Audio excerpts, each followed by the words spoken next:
السلام عليكم ورحمة الله وبركاته. بسم الله الرحمن الرحيم. الحمد لله رب العالمين وبه نستعين ونصلي ونسلم على أفضل الخلق أجمعين نبينا محمد وعلى آله وصحبه والتابعين ومن تبعهم بإحسان إلى يوم الدين وبعد. We commence by praising Allah subhanahu wa ta'ala, sending complete blessings and salutations upon all the messengers who were sent from the time of Adam, may peace be upon him, going down through to the Prophet Abraham, may peace be upon him, Ishaq and Ismail, may peace be upon them, the Prophet Yaqub or Jacob, Joseph, and all the messengers who had come, including Moses and Jesus, Musa alayhi salatu wassalam, Jesus, may peace be upon him, Isa alayhi salatu wassalam, and the Prophet Muhammad sallallahu alayhi wasallam, the final of all these messengers.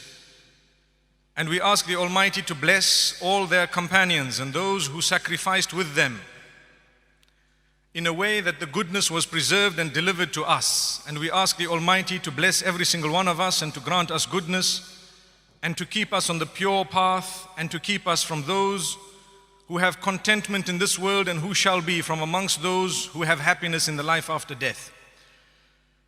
Beloved brothers and sisters in Islam, it is indeed an honor to be here this evening. The topic of discussion that I was given is, what is Islam all about? And I will dive straight into the topic, speaking about the pillars of Islam and Iman.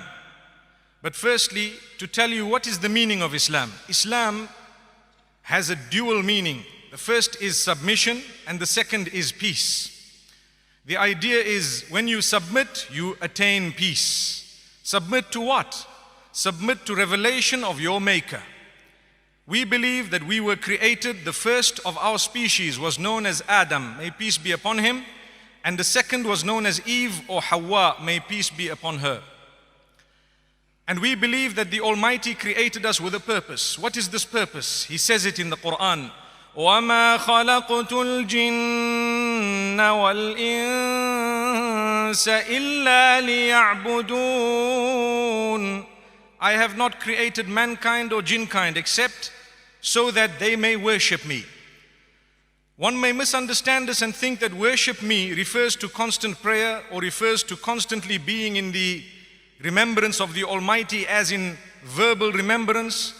That is not what is meant here. That is part and parcel of it, but constantly being conscious of the fact that you are returning to your Maker, and whatever you do should be within what makes the Maker happy. Someone made me, and what do I call him? Very interesting, very important. He is my Maker. I owe him my worship, and I owe him my existence. I owe him everything. So what should I call him? I need to call him something. So in the Hebrew language, he is referred to as Elohim or Eloha. In the Arabic language, Allah, derived from Aliha, Ya'lahu, which means to worship. So Allah means the worshipped one. So when we say Allahu Akbar, we are saying the worshipped one is the greatest. One might ask you, who is the worshipped one? The answer is in the first verse of the Quran.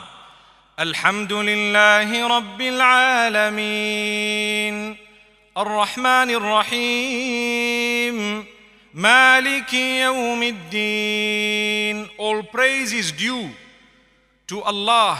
Who is He? Lord of the worlds. The term used is Rabbun. Rabb is a very short Arabic term, but it refers to something very large, very big. It has a deep meaning. It means creator, nourisher, cherisher, sustainer, provider, protector, curer, one who is in absolute control of every aspect of existence. We call him Rabbun, and he is the worshipped one. So the one whom I'm going to return to, I call him Allah, the worshipped one. I have no risk in worship. I don't worship a stick or a stone or a tree or a grave or a saint or a prophet. Acts of worship are only rendered to whoever made you. Hence, I will put my head on the ground 5 times a day, several times during those 5 times. For who? For the one who made the same head and the face, the one who gave me a unique identity, the one who has given me my thumbprint and my iris. Allahu Akbar. So I put my head on the ground for him alone. That which is the highest part of my body, I will drop it right to the ground for the one who made it, saying, Subhana Rabbi al-A'la, glory be to you, my maker, nourisher, cherisher, sustainer, provider, protector, curer, the one whom I'm going to return to, the one who is in absolute control of every aspect of my existence, for indeed you are the highest. That's what I say. That's the meaning of the term, Subhana Rabbi al-A'la. When I put my head on the ground, it's the plug-in, direct, me and my maker. That's it. And this is the beauty of Islam. This is what we need to know. Who is Allah? Some people say, well, you know, he must be one of the idols that was left on the Kaaba. No way, not at all. Some might say, why do you face the black box? We don't worship it at all, my brothers and sisters. Not at all. We respect it solely because it is there for direction, nothing else. So that a dispute may not arise amongst the members of the nation. Where do we face? A rich man might say, my home, I have gold plates there. By the way, we're not allowed to use gold and silver utensils. I have gold plates in my home. I think I'd better build the mosque facing my home. And the others say, no, we have a country further down. Indonesia has the most number of Muslimin, mashallah. So let's face Indonesia. No. In order to solve the matter, resolve it, Allah decides you will face Mecca. There we are. Prior to that, you would face Jerusalem. So it is not because we worship Jerusalem or Mecca or worshipped it. No, it is solely to create uniformity and so that there will be no dispute amongst the ummah. May Allah subhanahu wa ta'ala grant us goodness. And this is why if you're not sure where Mecca is and you happen to be somewhere, your duty is to try. And if you have prayed facing in the opposite direction by mistake, your prayer is still valid for as long as it was an error. And that goes to show we don't worship the box. May Allah subhanahu wa ta'ala grant us goodness. One might ask, why do you circumambulate that box in an anti-clockwise motion? We will say we join the rest of the creatures of the Almighty, the planets and everything else which move in that rotation, and we become one of those who do what the Almighty instructs us. May Allah subhanahu wa ta'ala grant us acceptance. We need to be in sync with the rest of the creatures of the Almighty. So Islam, to submit. When you submit, you achieve contentment. Naturally, you will have to have many rules and regulations to achieve contentment. One of the biggest issues that are raised today, or the issues that have been raised today, the issue of a woman covering herself modestly. Islam has defined what modesty is, and at the same time, it is for a reason. You will achieve greater happiness and contentment in your home, your life. Those who are attracted to you will be attracted for the right reasons, not for the wrong reasons. It won't take you half an hour to tog up before you greet someone at your door. No, you're a Muslimah. You get up and people will judge you not because of the shape you have, a figure like a trigger. No. That's not what people will judge you for, because tomorrow when you give birth, the trigger might be pulled. Allahu Akbar. May Allah grant true beauty to our sisters. Ameen. So this is why, my brothers and sisters, Islam asks you to dress in a way that those who are attracted to you would be attracted for the right reason, for who you are, what you stand for, the sacrifice, the sincerity, the heart that lies within. Because if people love you for what you look like, they have loved you for what is on you. What is on you may depart. Then they will look for someone else who has what you had, and then the marriage breaks. And if they married you for your wealth or your car or your accessories or your watch or your phone, and if that was cool and that's why they were attracted to you, they are the most foolish people, because they've been attracted to that which was not on you but which was around you. So they've married your surroundings. That's what has happened. And the day that disappears, wow, they're looking for another guy with a Ferrari. Allahu Akbar. May Allah protect us. I come from a city known as Harare, but there's no Ferraris there, don't worry, inshallah.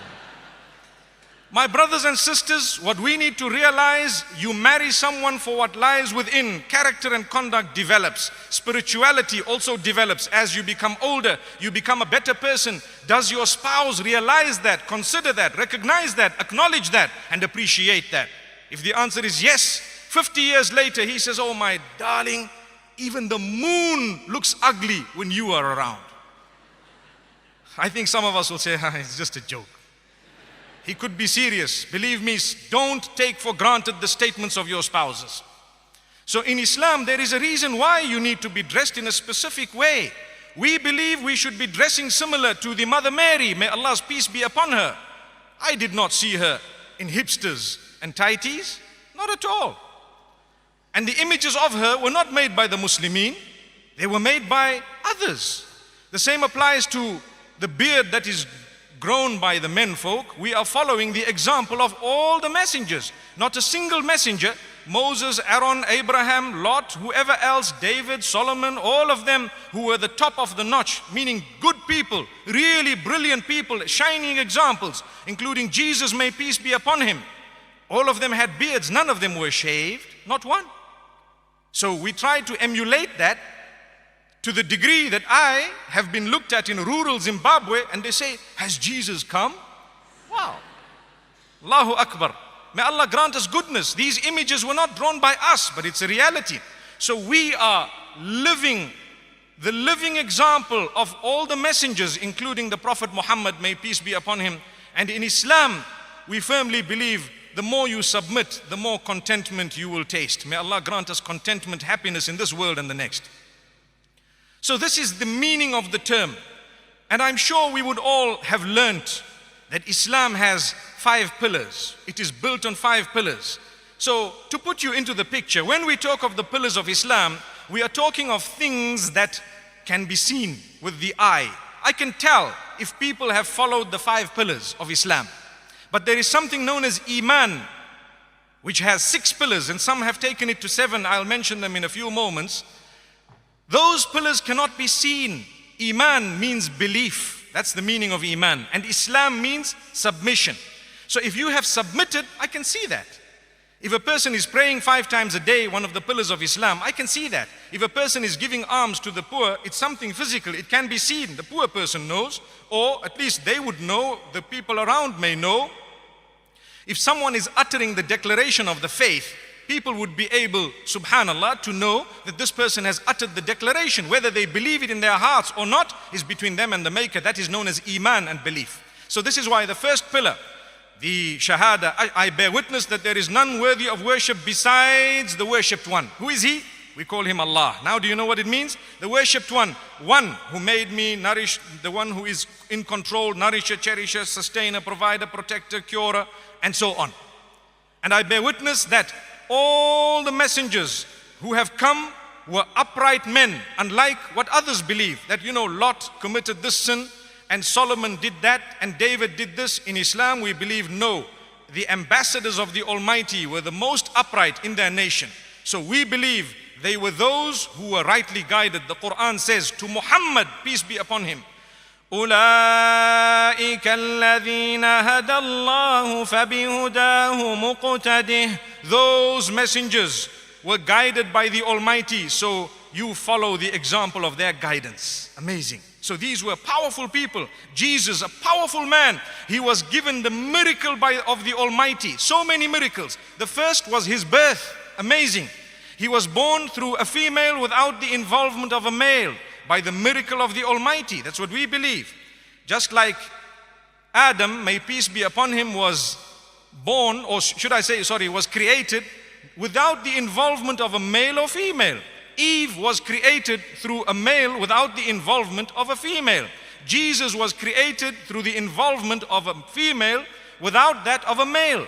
And all of us, male and female. So these are the 4 probabilities and possibilities that have all been shown to us by the Almighty. May the Almighty grant us understanding. And we believe that we are all part and parcel of the creatures of the Almighty. And we have a role to play as human beings and as creatures of the Almighty. The non-Muslims on the globe today are brothers and sisters of ours in humanity. That is something which means on compassionate grounds, humanitarian grounds, and as human beings who share the ecosystem and who share the globe, we reach out to them and we stand together with them in whatever is required to live on this particular globe. And this is the teaching of Islam. The Prophet, may Allah subhanahu wa ta'ala's peace be upon him, has taught this to us. And he has lived by it. And he has shown that this is the path. Every non-Muslim is looked at by true Islam as a potential Muslim. Subhanallah. Every non-Muslim is looked at by true Islam as a potential Muslim. So these are some of the miracles that Islam has taught. Amazing. And this is why we say, when a person accepts the faith and they understand the 5 pillars, we see them uttering, I bear witness that there is none worthy of worship besides the worshipped one, Allah, and I bear witness that Muhammad, may peace be upon him, is the final messenger and he is the worshipper of Allah subhanahu wa ta'ala. So they've uttered it, that's one thing. The second, they would pray 5 times a day. That's a pillar of Islam. One might ask, why do you have to pray 5 times a day? Well, that's the Almighty. He decided you will get up and breathe fresh oxygen before it's contaminated by the breathing of the others of the same air. Allahu Akbar. You thought of that? Amazing. If you get up, the doctors will tell you that early morning air is so fresh. Well, the hadith says, بَشِّرِ الْمَشَّائِينَ بِالظُّلَمِ إِلَى الْمَسَاجِدِ أَوْ فِي الظُّلَمِ إِلَى الْمَسَاجِدِ بِالنُّورِ التَّامِّ يَوْمَ الْقِيَامَةِ. Give good news to those who walk out to the mosques in the dark hours of the night, of a shining nur or a light on the day of judgment.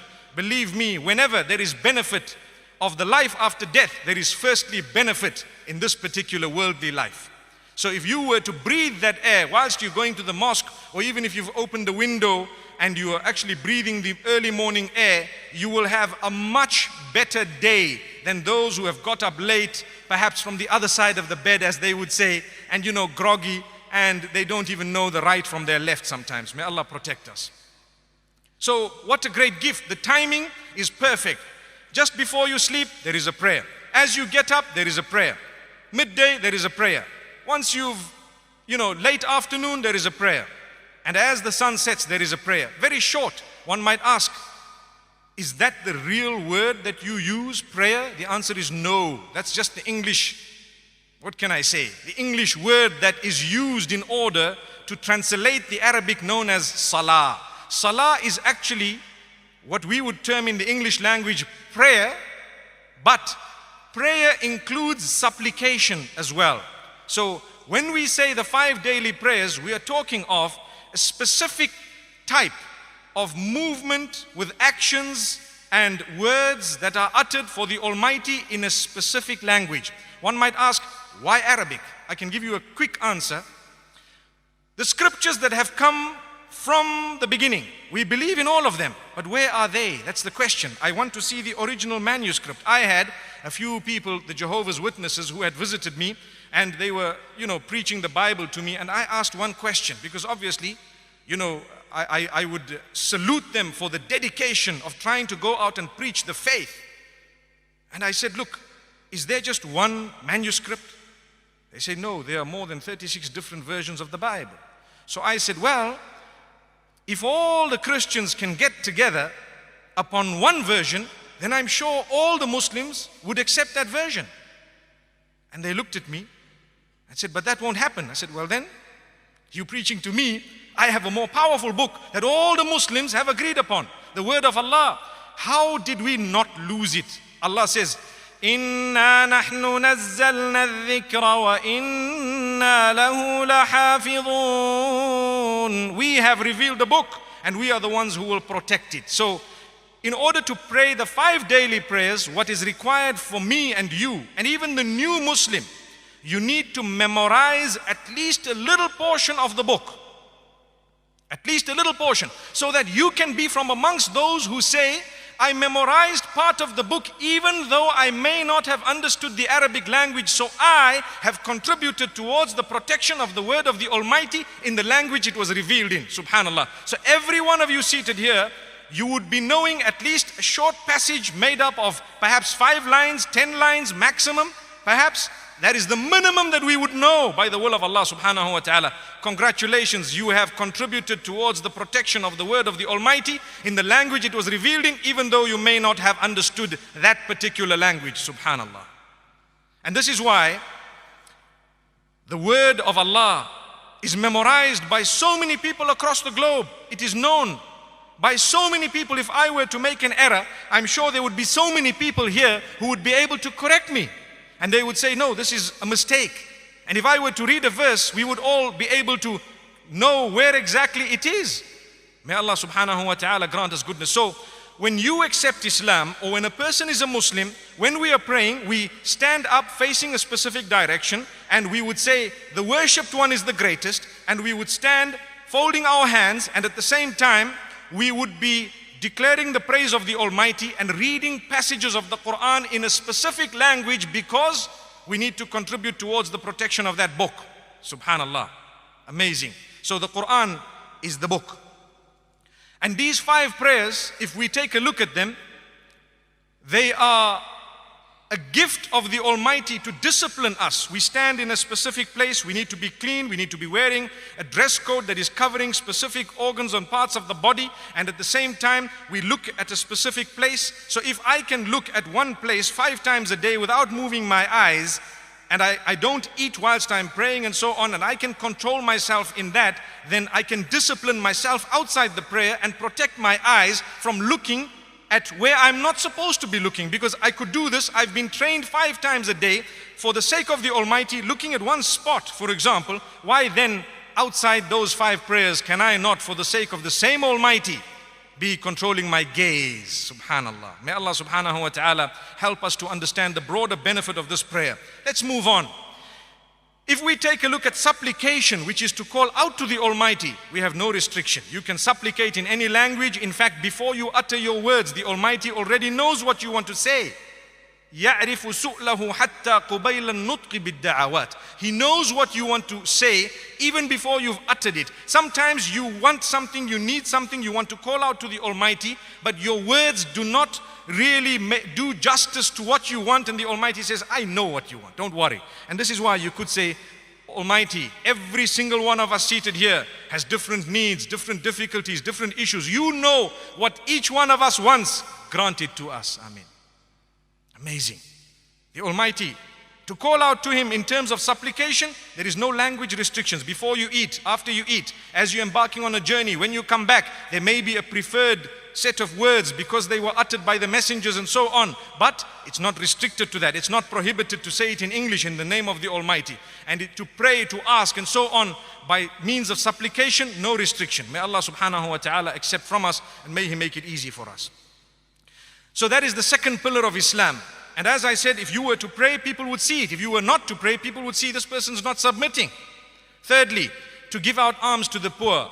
Alms to the poor, a specific percentage, 2.5% of your savings, and perhaps what you have in gold and silver, and perhaps what you have saved, as I said, and the cash you may be holding, 2.5% of it.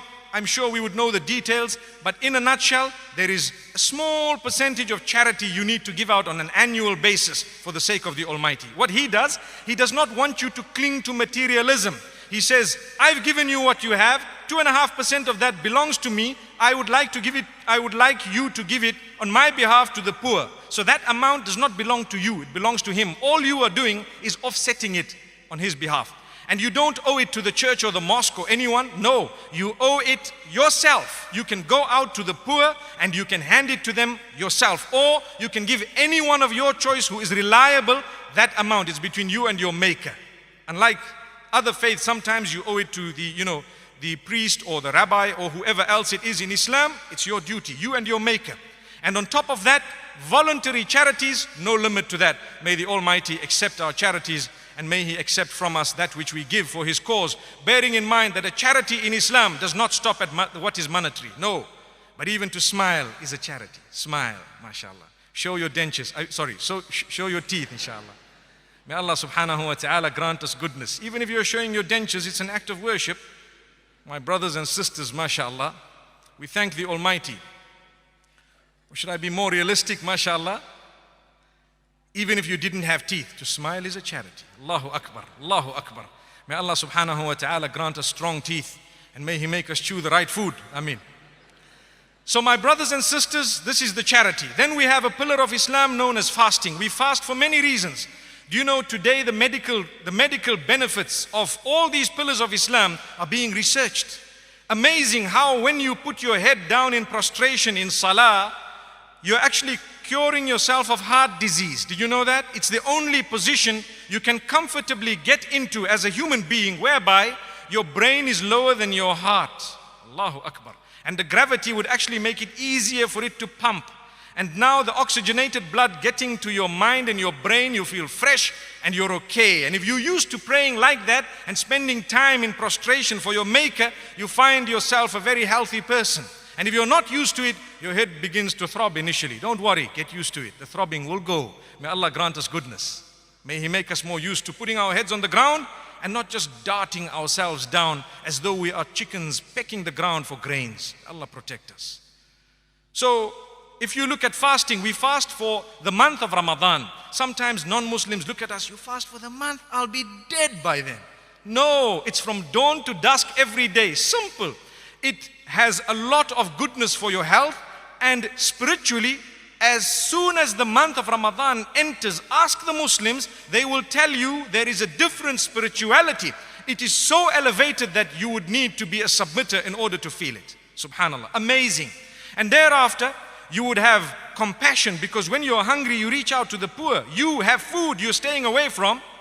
For 1 month, you're staying away from food and permissible sexual desires and so on, from dawn to dusk.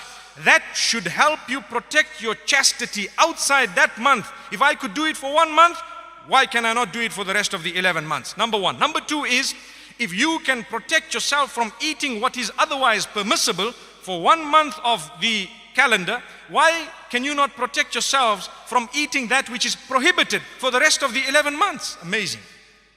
And thereafter, you would also be able to reach out to the poor. I have food, but I'm not eating it. What about those who don't have the food? So this is why a lot of people tend to give out the charities in the month of Ramadan. The hadith says, كَانَ أَجْوَدَ مَا يَكُونُ فِي رَمَضَانِ حِينَ يَلْقَاهُ جِبْرِيلٌ فَيُدَارِسُهُ الْقُرْآنِ. The Prophet Muhammad, may peace be upon him, was a very generous man. He was more generous than the wind that would blow. When wind blows, its generosity is such that everyone feels it. So the Prophet Muhammad, may peace be upon him, his generosity was immense. And in the month of Ramadan, it was even more, because the angel Gabriel used to come to him and they used to learn the Quran. They used to read the Quran to one another. Amazing. What a beautiful saying of Muhammad sallallahu alayhi wasallam. Thereafter we have the Hajj. If you can manage and you are able, it's a pillar of Islam. Why go on the Hajj? The reason is, the Prophet Abraham was the father of all the prophets who came after him.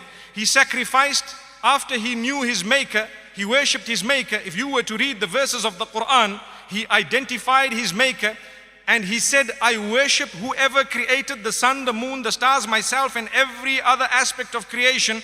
I worship whoever made everything, and I know that He is one. Because if there was more than one, they would have had a dispute at least once. No dispute. There is one supreme Maker and deity, and that is whom I worship, and I will put my head on the ground for him. And then Allah spoke to him, and Allah says, Oh Ibrahim, we love you. We have taken you as a Khalil, as a very close friend. And then he was given instructions. The Bible makes mention of some of these. The Quran makes mention of some of these. And he was instructed to sacrifice his son. Did that make sense? Listen very carefully. The answer is no. It doesn't make sense to anyone. Sacrifice your son? For what? But because he knew where it came from, and the source was my Maker, I'm going to do it. Allahu Akbar. And Allah knew that I'm not going to let something of this nature actually happen, but it's just a test. Why was that a test? He went forth. His son said, look, if the source of this instruction is the Maker, then Dad, go ahead, you'll find me from amongst those who are patient. Allahu Akbar. And his dad, really with tears in his eyes, went forth, and he was trying to fulfill the sacrifice, and the Almighty really substituted the child with a ram from heaven. Hence, we have the Hajj. And we go to Mecca. We fulfill what the Prophet Abraham did in a slightly different way in order to commemorate the great sacrifice. But do you know what one of the biggest lessons is?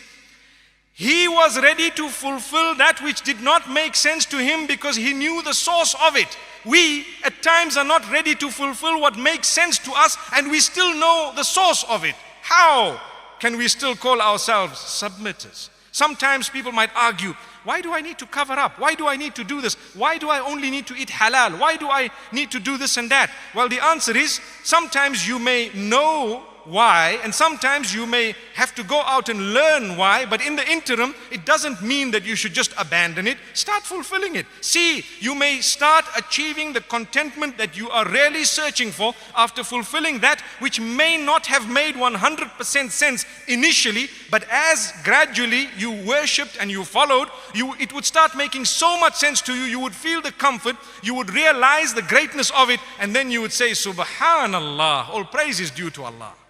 Look at that, the beauty of Islam. So this is the Hajj. We go and we pelt where the devil was at the time of the Prophet Abraham, may peace be upon him. He's not there right now. So what is the significance of pelting? When I've seen people taking slippers and umbrellas and sticks and whacking the pillar saying, hey, you Satan, come to my life every other day. Today I'm knocking you out. And they start beating. What's the point? You don't take a rock and hit it. Islam teaches you that every one of us has bad habits, bad qualities, some sins that we might be hooked onto, and addiction and so on. So as you are pelting, the significance is you say Allahu Akbar. The greatness of Allah is declared, and you say whether shaitan likes it or not, here goes. Here goes what? The biggest bad habit I have. One, gone. So what is that? Say for example, adultery. Never again. I leave it in Mina. It's gone. The next bad habit, jealousy I have. Out. It's gone. The next bad habit, something else. Perhaps people who are hooked onto pornography, and that is a scourge of the age. Gone. What else? Perhaps your envy, and maybe you might be a person who might have done something bad. So many bad qualities. We will pelt at least 49 little pebbles within a space of 3 days. 49 of your major habits out in Mina. When you come back, you're as pure as the day you were born. Amazing, amazing. So what was the significance of that? I purified myself. I've come back. I spent a night in Mina. I pondered over all my weaknesses. I might have jotted them down. And when I came back after Arafah, I left them in Mina and I came home as clean as the day I was born. Man hajja walam yarfath. The hadith continues to say, Raja'a ka yawmi waladathu ummuhu. A person who goes for the Hajj and he has not engaged in immorality or vulgarity and so on, he's fulfilled it properly, would return as pure as the day his mother gave birth to him. Amazing. So this is the Hajj. So the 5 pillars of Islam I've spoken about, these are things that you can actually see. When someone utters the Shahada, the declaration of faith, you can see it. People are praying 5 times a day, you can see it. People are giving alms to the poor, you can see it. People fasting in the month of Ramadan, you can notice. People going on the Hajj, you can see. Something is higher than all this. What is higher than Islam?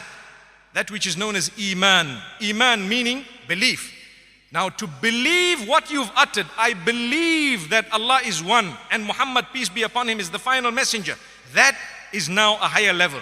So if you believe Allah is your maker and He alone deserves worship, you will search your life to make sure that nothing that you do within your life is in transgression to what the Almighty has taught. May Allah subhanahu wa ta'ala grant us goodness. And if you believe that Muhammad was the messenger, may peace be upon him, you would understand that what he brought was a completion of what Jesus came with, what Moses came with, may peace be upon them all. And you would understand the idea of Islam is obedience, submission. And Muhammad, may peace be upon him, has come with that which is very, very similar. In fact, it is a completion, as I said. And he has come to teach us how the Almighty wants to be worshipped.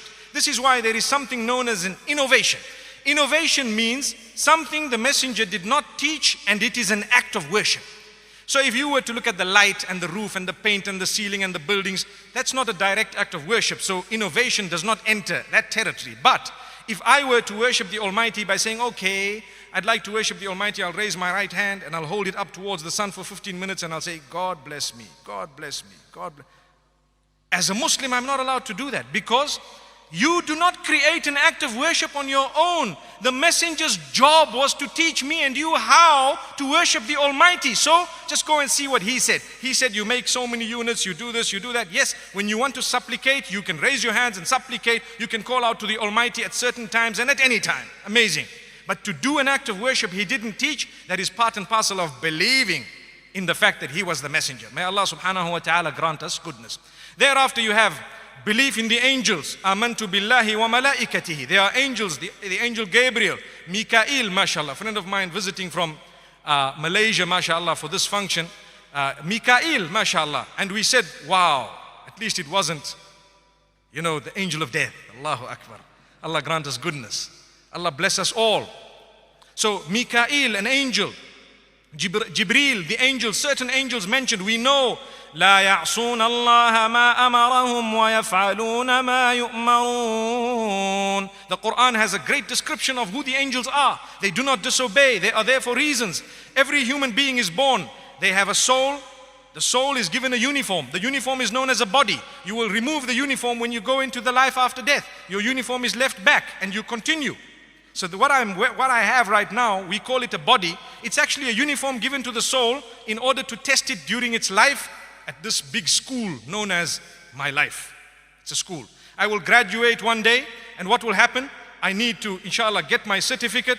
I'll remove my uniform and I'll come for the graduation and I'll be given my book. That's what it is. So what you are holding now, this body, is a trust entrusted to you. I cannot tattoo it as a Muslim. I cannot cause harm to it. I cannot do whatever I want to it. I can do whatever the Almighty has permitted me to do on this particular body.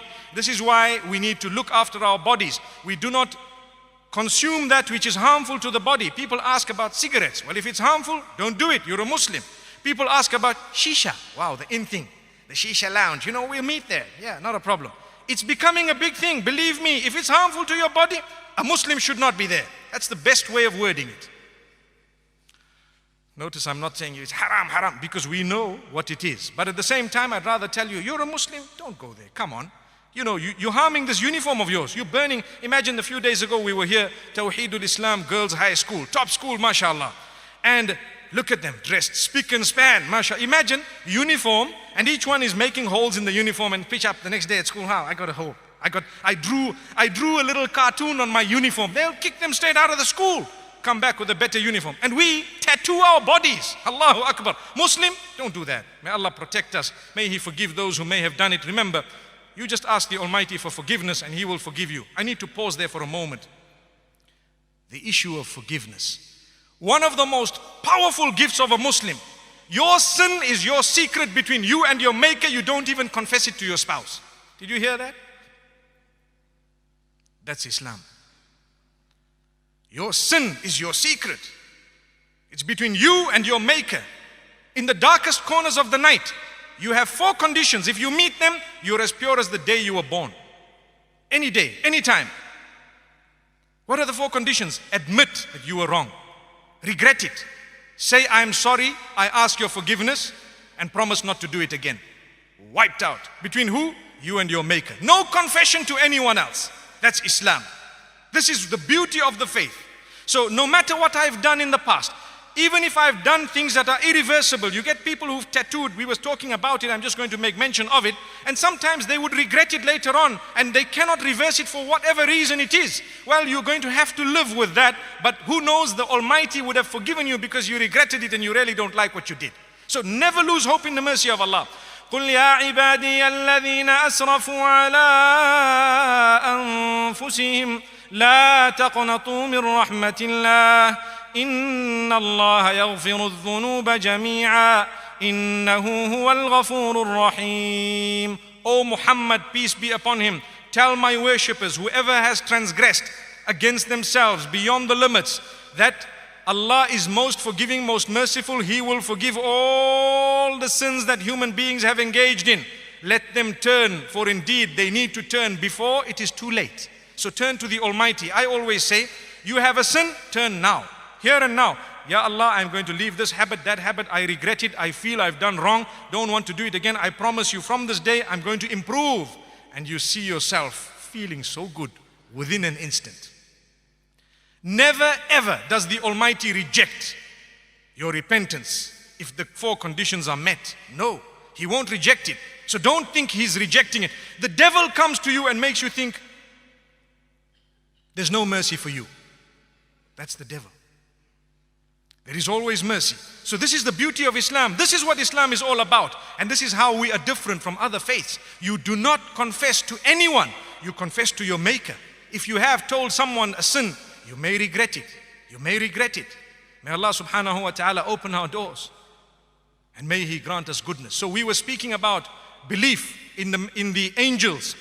You have amantu billah, I believe in Allah, believe in the angels. وَكُتُبِهِ. I believe in all the previous scriptures that were revealed to all of them. David, the Psalms, the scriptures of Abraham and Moses, the Torah, and so on. I believe in the Injil, the Bible that was revealed to Jesus. All these books, we believe in them. If the original manuscripts were here today, we would have to submit to them because they would conform to what has come in the Quran. We believe they've been lost, they've been changed. That's what we believe. So we are not allowed to base our whole life on something that is debated, something that people are not sure whether it's authentic or not. I live once. If I live once, I cannot risk that life.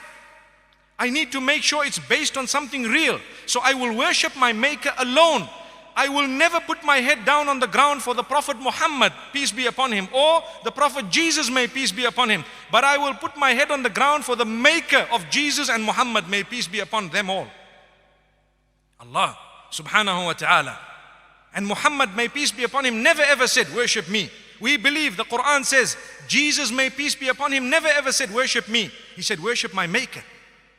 Worship God above. Worship my Maker, the one and only. That's what we believe. The Quran has said it. May Allah subhanahu wa ta'ala grant us goodness.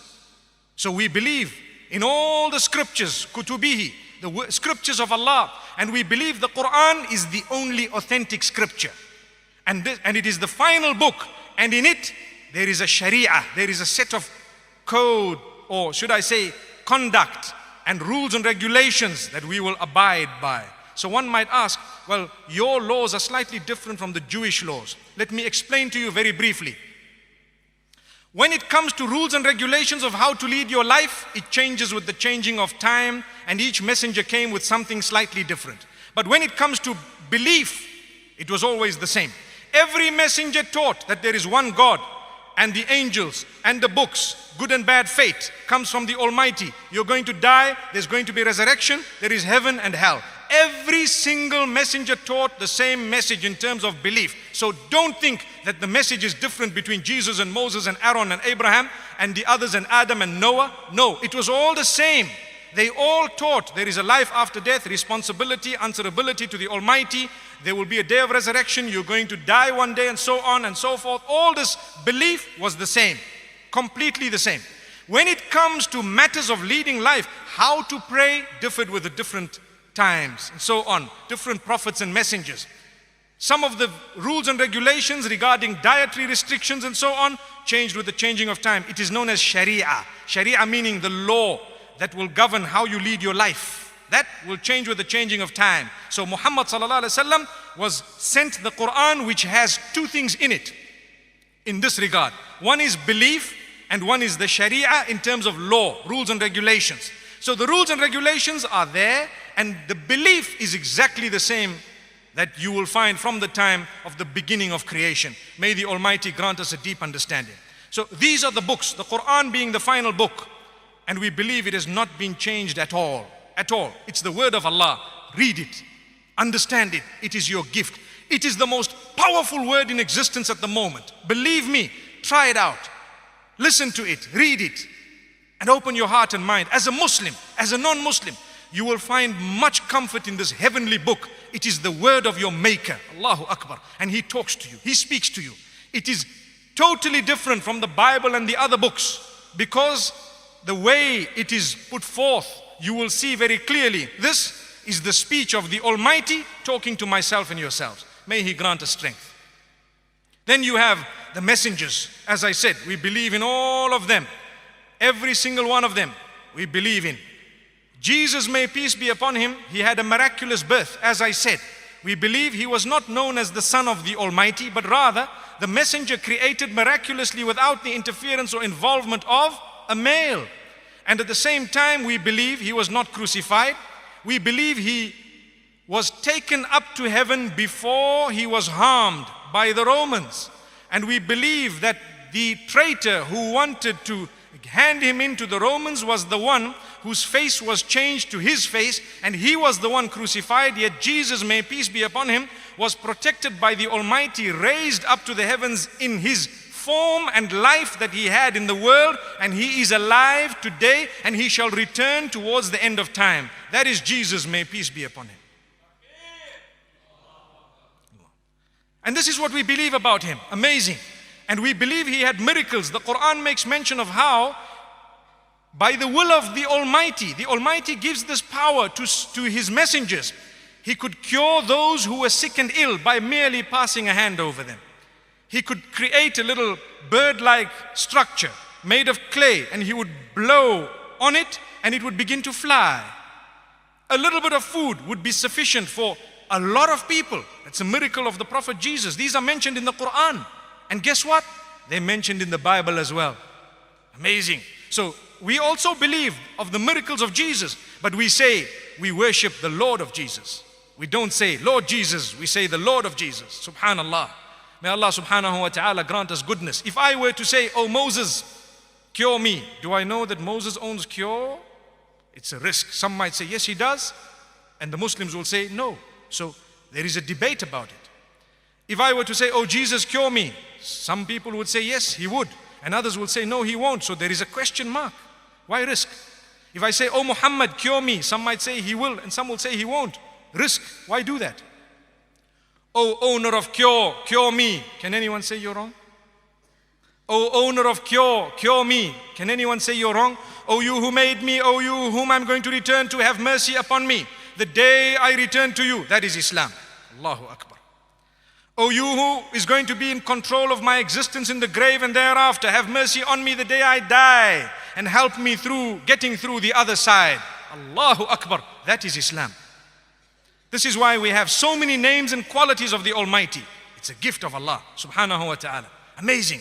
How many of us don't even know the power of the religion, the power of the deen? We worship Allah alone.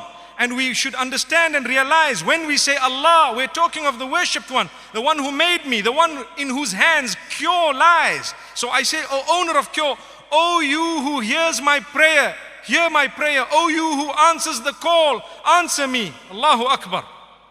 No risks involved. I'm living once. I'm not prepared to risk anything. I'm not going to say, oh Muhammad, cure me. Oh Jesus, cure me. Oh Moses, cure me. Because I believe, oh owner of cure, cure me. Oh you who made me, grant me. And so on. May Allah subhanahu wa ta'ala grant us goodness, and may He make us from those who understand and realize.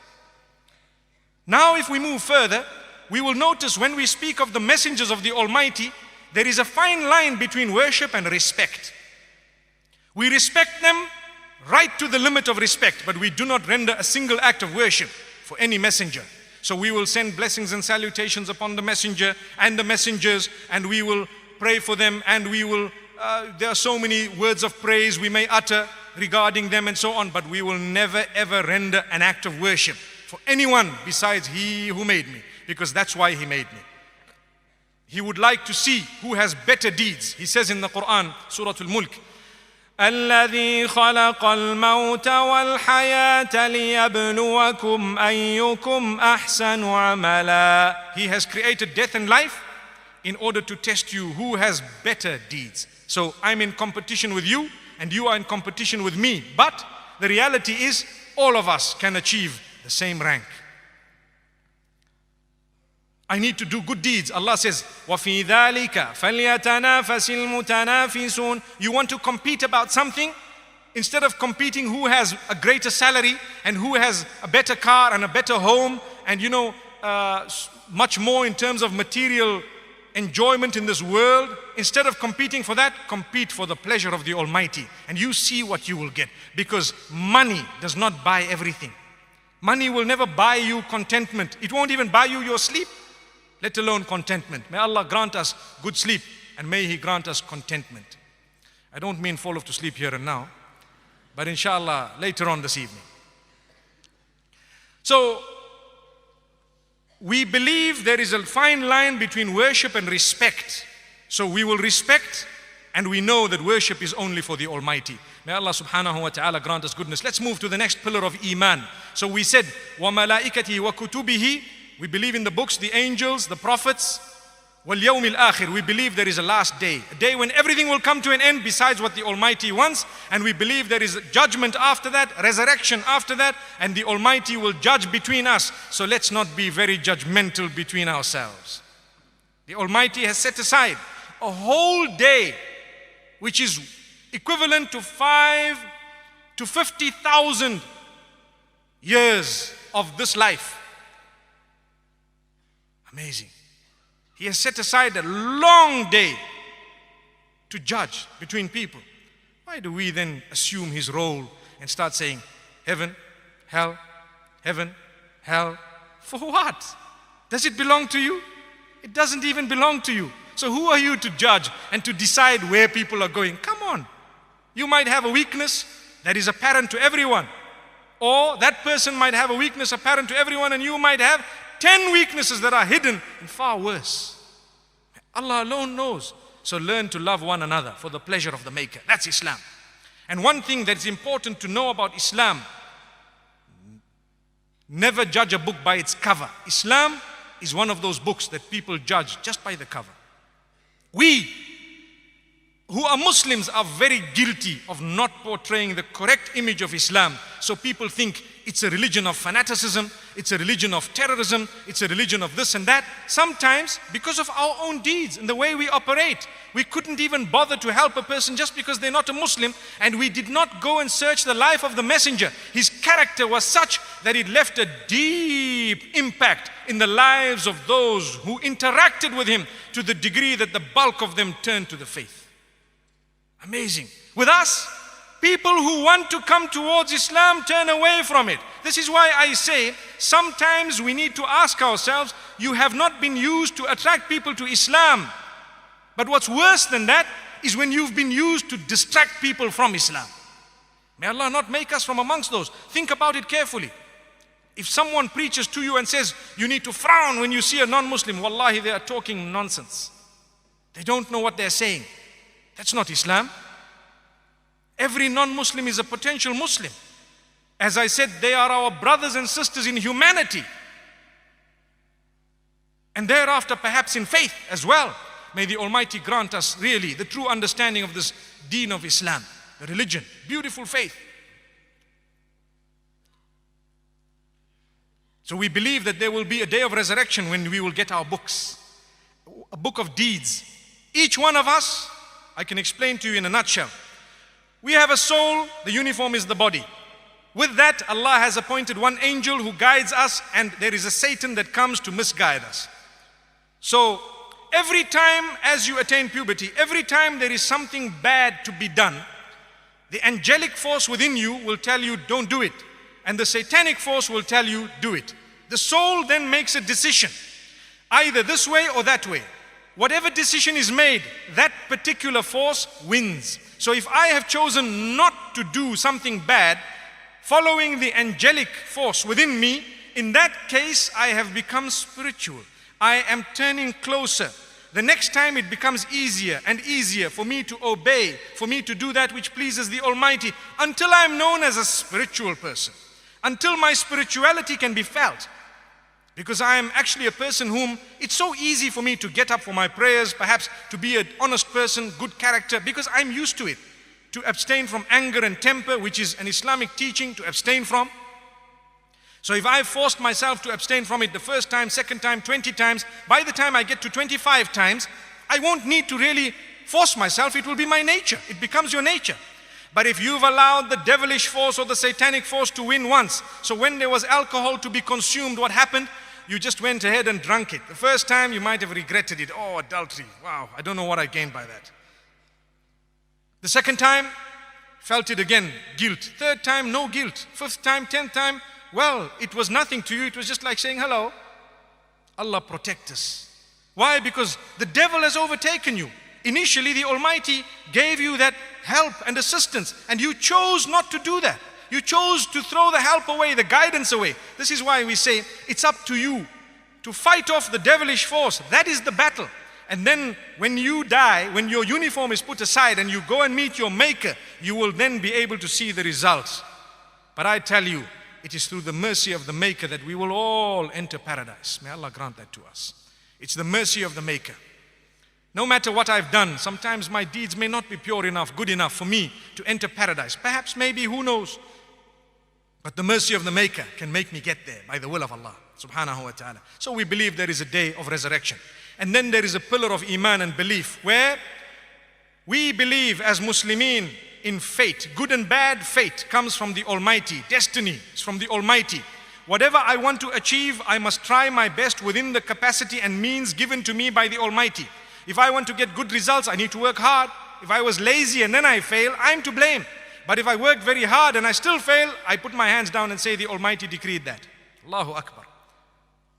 If I was traveling at 200 miles an hour and then I made an accident, whoa, I'm to blame. But if I was going through upon the speed limits and still someone knocked into me and something happened, well, that was decree, destiny. May the Almighty grant us goodness. May He open our doors. So we believe good and bad fate comes from the Almighty. You've lost a loved one, well, you need to surrender to the fact that that has to happen.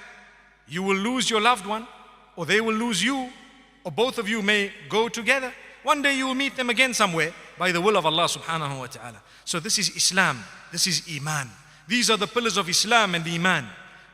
Moments ago I said some take it to 7 pillars of Iman and belief, because some separate the last day and the judgment, 2 separate points. But we can bring it to one because it's referring to that which is after death.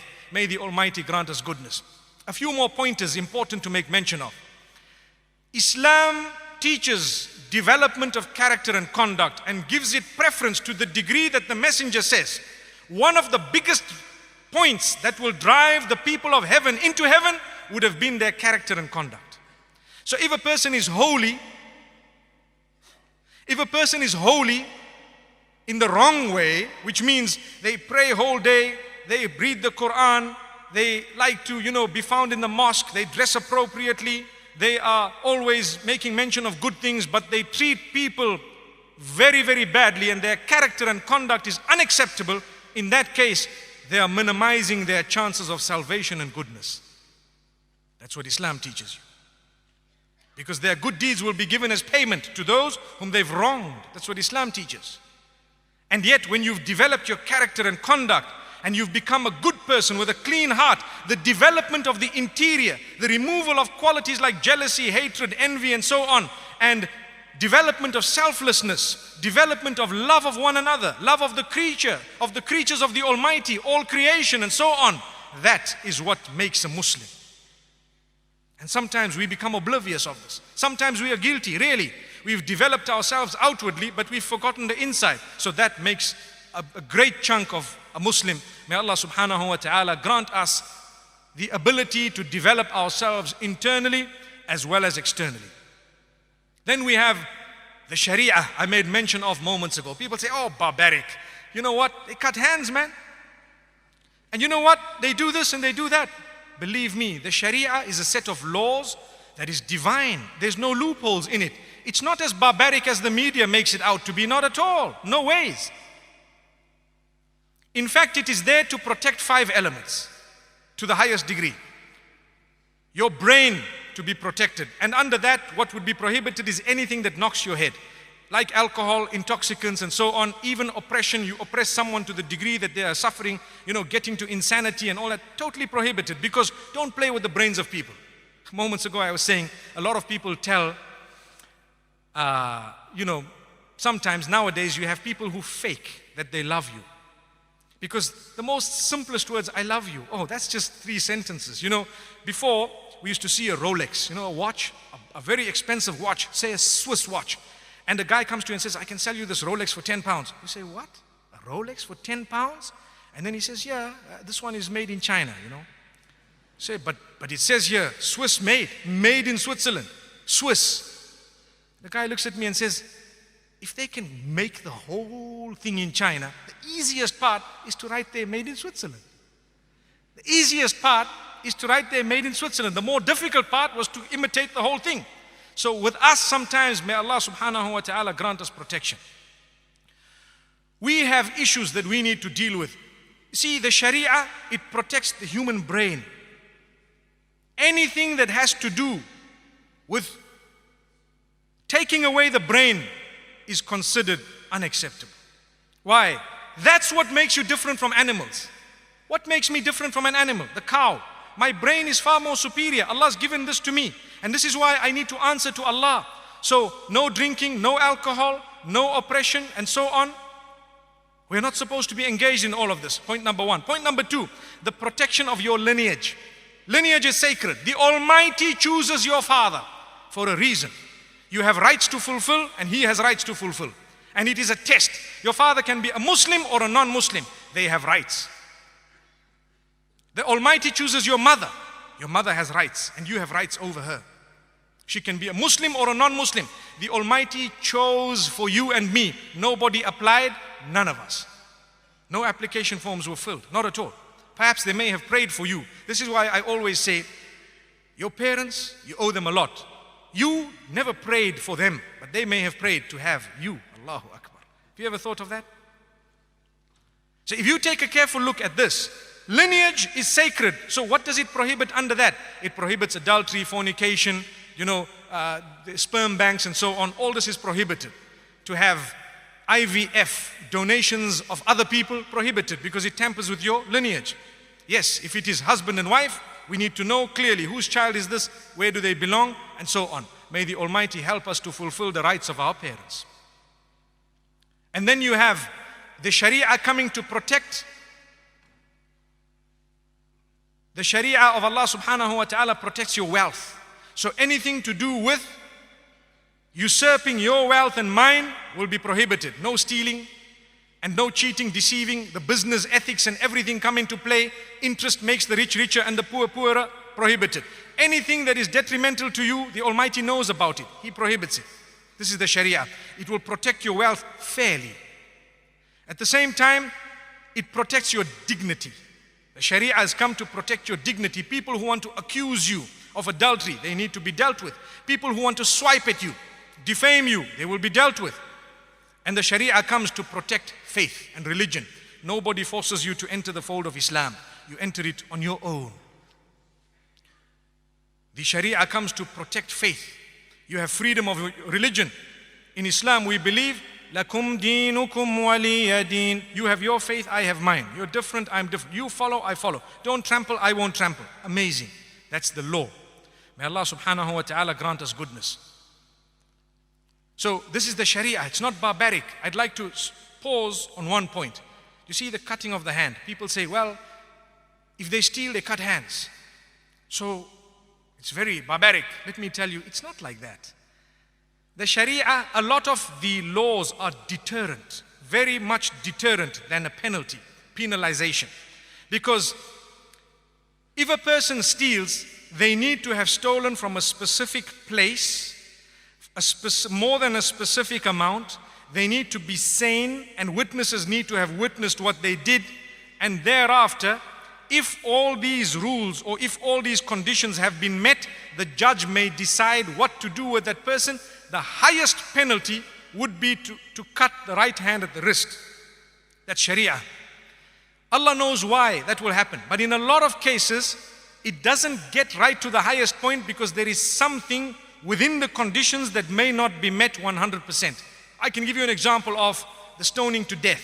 People say, wow, barbaric. To this day, I don't know of a single case, reality of a person who's been stoned to death by witnesses with the conditions. If anything has ever happened in Islamic history, it's because of confession and reiteration of that confession throughout. Because there is a difference if one confesses and if one is nabbed, for example.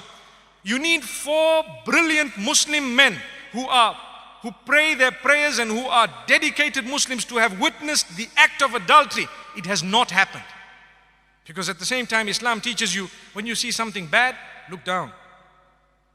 So imagine 4 bearded guys, who are sitting in the front of the mosque saying, we saw this woman and we saw this man and we all went, and I said, come, see.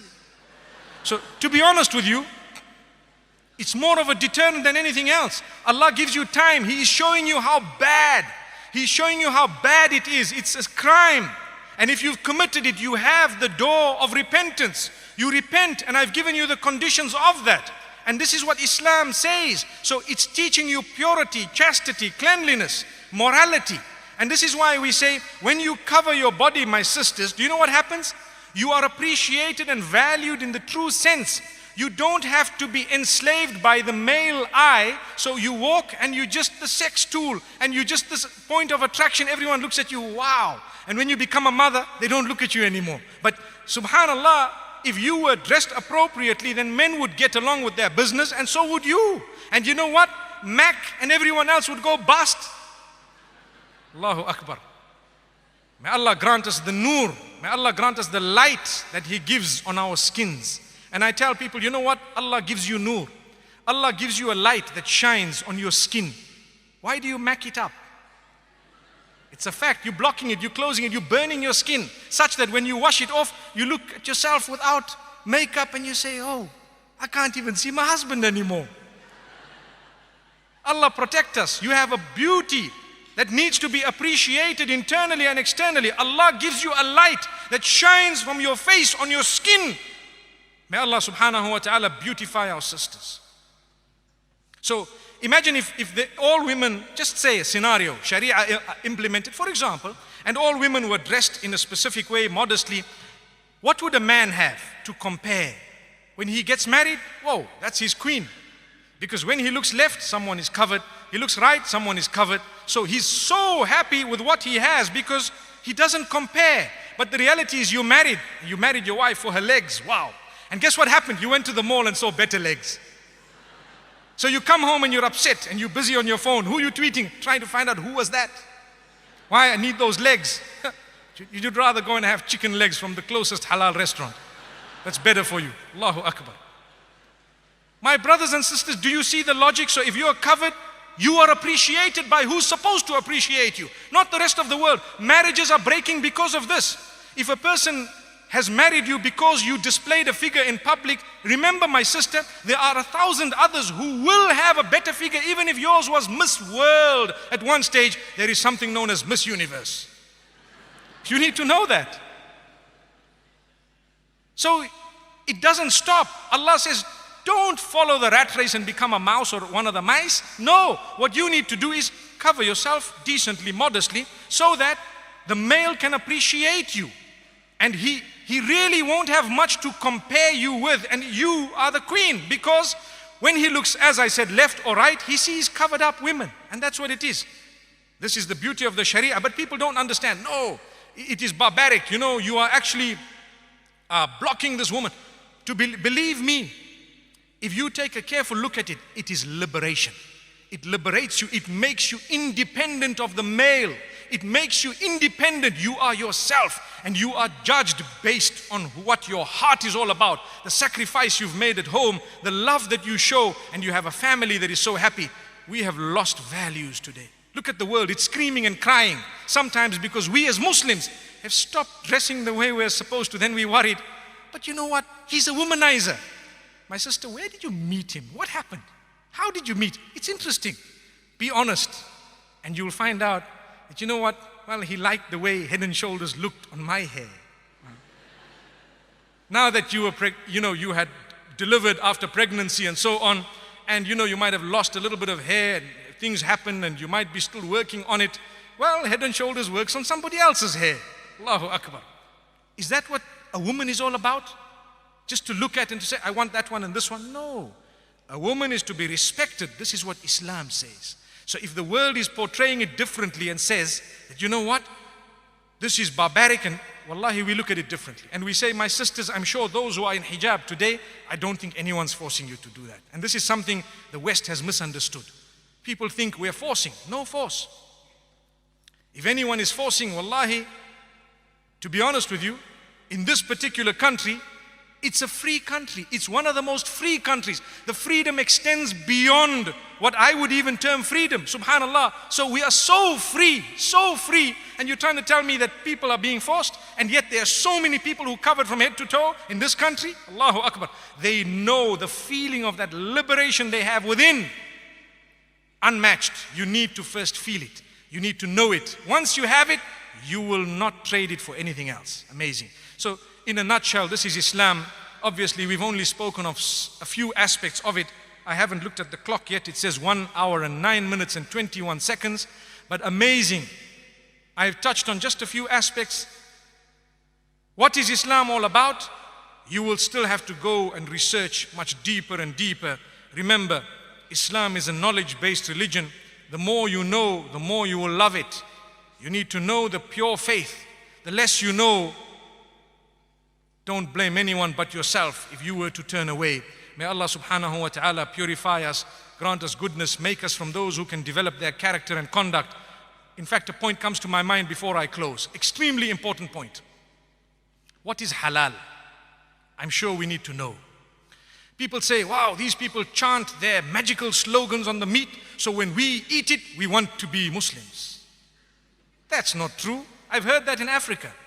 They say these people chant their witchcraft on all our animals, so why should we eat halal? That is the most foolish statement I've ever heard. All the creatures have been given life by the Almighty. Who is the giver of life? The Almighty. What gives me the right to take the life of a cow away? I don't have the right. So the Almighty says, well, under certain conditions, you may be granted permission to take that life away in a specific way. What is that? If you really would like to eat, consumption, certain animals we've made for consumption. So I am not allowed to destroy the creatures of the Almighty for no purpose. I cannot even destroy the ecosystem without purpose. If I want to cut trees down, I need to ask myself, why am I doing it? If there's no purpose for it, leave the tree. It has life of a different nature. You're a Muslim. You need to be at peace with everything else. But yes, if there is a need for firewood or there is a need to clear the path, I may say, in the name of the Almighty, the giver of the life, and I begin to cut that tree. So what about insects? Before you spray your mosquito repellent, mosquito? Well, if it's making that little sound, irritating sound, I'm talking of Africa, I don't know about here, but I'm sure you get mosquitoes here. That little sound that irritates you, before you spray your doom, you say in the name of the Almighty, Bismillah, you spray your doom. What happened? They were doomed. But that was for a purpose. You don't just go and destroy. If a reptile is harming you, you may. By the name of the Almighty, you need to take His name because He's the giver of that life. Who are you to take it away? So when it comes to the animals, there are certain animals that are permissible to eat. You cannot just be barbaric. The way you have treated the animal from the point of its birth to the point of its slaughter is extremely important. You need to be completely humane even with animals. You need to treat them, give them that life that they deserve, feed them properly, give them that air and the space. If you were to look at abattoirs that belong to non-Muslims, they are very barbarically run. To be honest with you, I've visited, I've seen, we are so shocked, nauseating. And people say, yeah, you guys are doing something that's very barbaric. Oh, come and see, we'll show you how it's done, come. So now when we get to the cow, for example, or the sheep that has been fed properly, and it has not been force-fed and kept in a pen like the ducks of the world and the chickens that don't even grow feathers anymore because they are modified. Their sole purpose of being given life is to grow until they are killed brutally in order to be served on the table. Not halal. We don't want that. It must be accorded its life. It must be treated as a proper chicken. It must be treated as an animal, a bird, whatever it is. It must be fed properly. And at the same time, you bring it to the pen. You slaughter it in a way that it does not witness the others. And at the same time, such a sharp blade. And why is it that the throat is used? Because of the central nervous system. Powerful statement. Sometimes people hack these animals to death. People say, you need to stun these animals. Did you know that there is research that proves that stunning an animal actually creates greater pain than if you don't stun the animal? People say, how? Go and check. You're confusing the animal totally. You're killing it unconscious. What are you talking about? Amazing. If you were to get cut with a blade as you're shaving, you won't even know that you're cut until water goes on it. Why? The razor was very sharp, very sharp. So we are to use a sharp blade, quick slice. When I burn my fingers, what happens? A message goes from the sensory nerves to my brain, central nervous system, that you know what, something has happened here. The brain comes back and the message goes through the bloodstream, central nervous system. It says, you are hurt, lift your hand up. And I do this. It happens within a split second. But if the central nervous system is ruptured from the jugulars, the pain, the message goes up, it gets stuck there because it cannot go up anymore. Blood system, bloodstream, out. So what happens? it numbs to a halt. There you are. That is halal. If you were to slice it, the message will not go from the bottom to the top, nor from the top to the bottom, because the jugulars are gone. Windpipe and food pipe. And you have to take the permission of the giver of that life when you are slaughtering it. If not, we don't want to eat that. You have stolen it from the property of God. Allahu Akbar. How can you just cut an animal? Who are you? Who are you to take that life away? You need to say, in the name of the giver of the life here, I'm taking this by your permission. Such a humane way, beautiful. That is termed halal. You are taking the life away. And this is the original system of the Jews and the Christians. It is the original system that was taught by all the messengers. Islam adopts it quite strictly, and so does Judaism. And I'd like to think Judaism adopts it even more strictly. Go and study, you will find it. Same system. So why do people pick on halal? It in fact is the most humane way. In fact, it is the way of being protected from horse meat. Allah protect us, yes. And the supervisors will ensure that things are happening. They will tell you, we guarantee you that this thing was done properly. And guess what? It's not a horse, my brother. Amazing. That is halal. May Allah subhanahu wa ta'ala grant my explanation, the understanding in your minds. It is a privilege and honor to eat something that was slaughtered by the name of the giver of the life. To say only for eating purposes, consumption, we took into consideration every rule that you have put, and we have actually fulfilled everything. So we hope we will now get the blessing of the food that we put into our mouths. If not, I'd rather eat the vegetables. May Allah protect us. Really. My brothers and sisters, it has really been an honor to be here this evening. I hope and I pray the few words I have said have been very educational and have given you a better picture of what Islam is. And as I said, you continue swimming. Knowledge is an ocean that has no coast. So continue swimming, inshallah, until you meet your Maker. May the Almighty have mercy upon myself and yourselves and entire creation.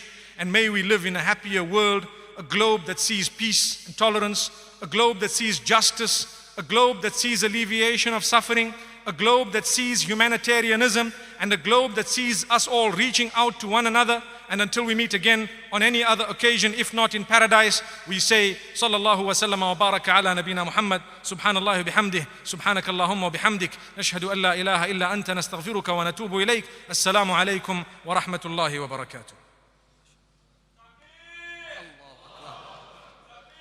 Allahu Akbar. Allahu Akbar. Allahu Akbar. MashaAllah. MashaAllah. I would like to thank our esteemed guest Mufti Menk for his profound and highly inspirational messages in his usual charismatic, humorous and engaging style. Subhanallah. My dear brothers and sisters, we are about to come to the end of our program today, inshallah. Now the final messages, let's ponder and reflect and try to understand the messages shared with us by our keynote speakers today. Let us realize the purpose of our life, my brothers and sisters. Let us reconnect and revive the bond with our Creator, inshallah.